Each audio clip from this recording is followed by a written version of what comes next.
אז אלה המצרכים שיש לנו: פטי בר, שוקולד חלב ושוקולד לבן לקישוט, ולי יש פטי בר ללא גלוטן כי אני צליאקי, ויאללה בוא נתחיל. בשלב השני אנחנו ממסים את השוקולד, ובשלב הזה אנחנו משתמשים עם הגז, אז צריך להשתמש בהורים. נתחיל בחלק הכיפי, לשבור בתוך הקערה את הפטי בר לחתיכות קטנות.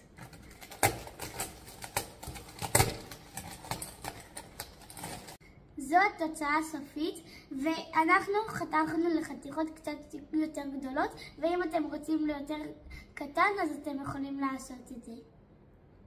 דרך נוספת לשבור את הפטי בר, לשים בשקית ולתת בו קוטים ארוך.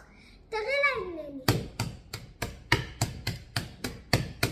אנחנו מערבבים עד שהשוקולד ינמס לגמרי.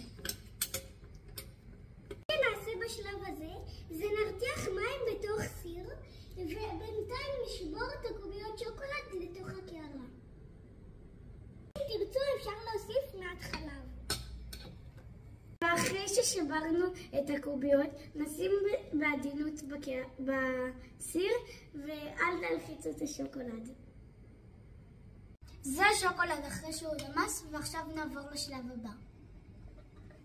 אז הנה השוקולד והפטי בר, והכנו גם קערה עם מים כדי שנרטיב את הידיים, ואז נוכל להכין את הכדורים, ואז לא חייבים לעשות את זה מושלם, כי גם ככה הכל יהיה באותה טעם. אז יאללה בוא נעשה, נרטיב את הידיים. עכשיו בוא ניקח קצת קורה, נשים כדור, הנה כדור. עכשיו עוד כדור. בשלב הזה נוסיף את הפטי ברים לתוך השוקולד. תוסיף.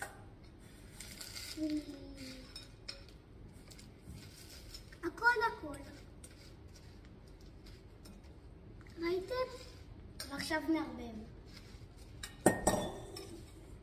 ככה נראה אחרי שעשינו את העיגולים. לא נראה מושלם, אבל תאמינו לי, יהיה טעים.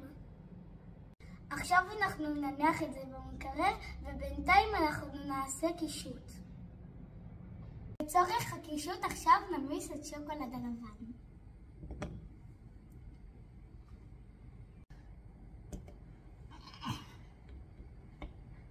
עכשיו אנחנו חותכים את הקוביות בתוך הסיר. הוצאנו את הכדורי שוקולד במקרר, ועכשיו אנחנו עושים עם סירופ שוקולד לבן, ככה. מי שרוצה יכול להוסיף גם סוכריות, אבל לא הרבה. כמה שהוא רוצה. כן.